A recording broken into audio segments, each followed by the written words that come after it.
Baramati municipal महानगरपालिका अशी त्यांनी तिथं दाखवले जी नाहीये. म्हणजे या टायपोग्राफिकल एरर हे जे झाले त्याच्यावरनं AIB किती सिरियस आहे या रिपोर्ट बद्दल हे आपल्याला त्या ठिकाणी कळतं. आता ह्याच्यामध्ये तुम्ही जर बघितलं तर aircraft was observe to have bank toward the right, म्हणजे राईट साईडला बँक झालं होतं. म्हणजे जे पंखा असतो लेफ्ट साईडचा पंखा जर खाली असेल तर त्याला आपण लेफ्ट बँक बनतो. त्यामुळे हा व्हिडिओ बघितल्यानंतर सिद्ध होतं राईट बँक नव्हतं झालं, लेफ्ट बँक झालं होतं आणि ते लेफ्ट साईडला धावपट्टीचा पडलं होतं. तर आपल्या सगळ्यांना त्या ठिकाणी माहिती आहे. त्यामुळे या रिपोर्टमध्येच बेसिक जी गोष्ट आहे गोळी कुठं लागली हेच जर आपण विचारायला गेलं तर डोक्याला लागली का पोटात लागली, खरं कुठं लागली जर डोक्यात असेल तर इथं सांगण्यात आले की छातीत लागली. मग इथं बेसिकच जे ऑब्झर्वेशन आहे ते या रिपोर्टरचं नाही तर सॉरी त्या AIB या संस्थेचं चुकलंय या रिपोर्टमध्ये, असं आमच्या सगळ्यांचं मत आहे. पुढे त्याच्यानंतर इथं रिपोर्टमध्ये तुम्ही बघितलं असेल चर्चा एका झाडाची आहे. रिपोर्टमध्ये झाडे सांगितलेत म्हणजे ट्रीज सांगितलेत. आता ह्याच्यामध्ये अशी कुठली झाडं होती तिथे की ज्याच्यावर हे विमान ज्या झाडांना धडकून, झाडांना एक झाड नाही अनेक झाडांना धडकून हे खाली त्या ठिकाणी पडलं. तर याच्यामध्ये आम्ही थोडंसं बघितलं या बाजूला जिथं हे विमान इथं पडलं होतं तर इथं कुठंच तिथं झाड दिसत नाही, हे झुडूप आहे. पण या झुडपाला काही विमान तिथं टच सुद्धा झालं नव्हतं.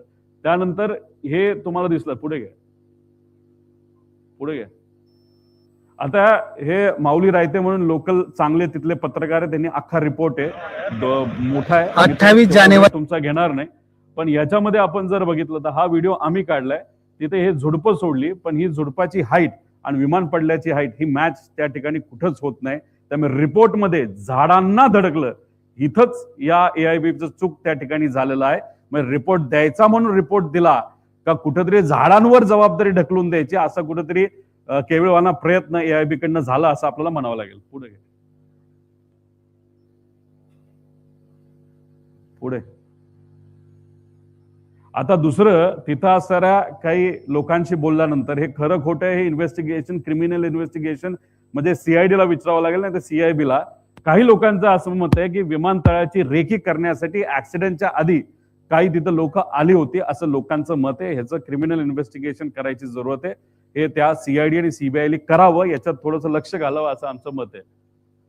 आता ह्याच्यामध्ये 2023 ला जो मुंबईला ऍक्सिडेंट झाला होता लेअर जेटचा, ते सुद्धा VSR कंपनीचं, त्याच्यामध्ये इन्व्हेस्टिगेशन टीम मध्ये श्री के रामचंद्रन असिस्टंट डायरेक्टर हे लिहिलं होतं आणि मग त्यानंतर इन्व्हेस्टिगेटर कोण आहे तर हे लिहिलं. हे झालं 23चं.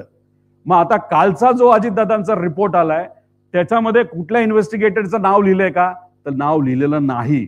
कदाचित इन्व्हेस्टिगेटरच घाबरले असतील. याच्यात मॅन्युप्युलेशन, कागदपत्राची हेराफेरी आणि याच्यामध्ये इतक्या गोष्टी होणार आहे तर नावच देऊ नका म्हणजे उद्या जाऊन कुणी त्या लोकांवर आक्षेप घेणार नाही अशी कदाचित त्या ठिकाणी भूमिका असावी. त्यामुळे आता याच्यामध्ये आपण जर बघितलं तर ह्या 23च्या इन्व्हेस्टिगेटर रिपोर्टमध्ये AIBचा जो आहे जो 23च्या ऍक्सिडेंटचा आहे अजितदादांच्या बाबतीत अशा पद्धतीने इन्व्हेस्टिगेशन टीमचं नाव हे कुठूनही त्या ठिकाणी आलेलं राहिलं नाही. आणि आम्हाला जे कळालं 23ला जो ऍक्सिडेंट झाला होता VK सिंकली स्वतःच्या प्रायव्हेटच्या ट्रकमध्ये सगळं जे 23चं जे विमान आहे जे मुंबईत पडलं होतं ब्लॅक बॉक्स पासून सगळं हे स्वतः हाताळून दिल्लीला नेलं होतं असं आम्हाला तिथं कळालेलं आहे. त्यामुळे अजितदादांच्या बाबतीत इन्व्हेस्टिगेशन टीम का नाही असा एक खूप मोठा प्रश्न आम्हाला सगळ्यांना आहे. आणि हा भेदभाव दादांच्या बाबतीतच का तिथं केला जातो ही शंका नाहीतर ही भावना आमच्या सगळ्यांची आहे. आता पूर्वी लेजर 45 द्यायचे पण रिपोर्टमध्ये 45